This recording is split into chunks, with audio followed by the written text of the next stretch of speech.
again, try to do this politely, but I want to ask this question. In the audit, of the OIOS audit, one of the longest section in terms of NLAC saying affiliates concerned South-South News. They described 5 separate engagements with the UN, and each party is saying, you know, we didn't really know, or we you know, and there's the recommendation that you're aware of to take a closer look at this relationship.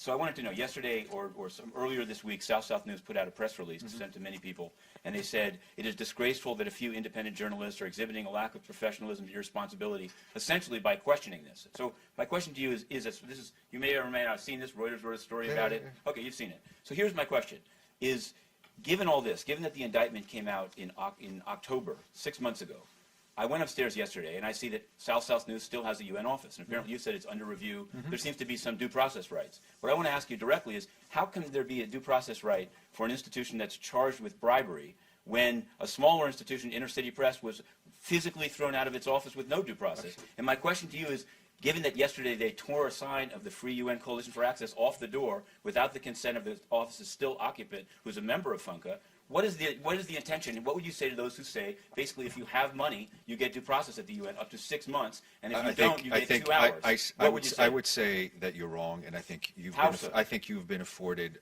quite a lot of courtesies. Oh, really? Yes, oh, really? so thank Like you. files on the street? Thank you. Changing the subject to the drug conversation.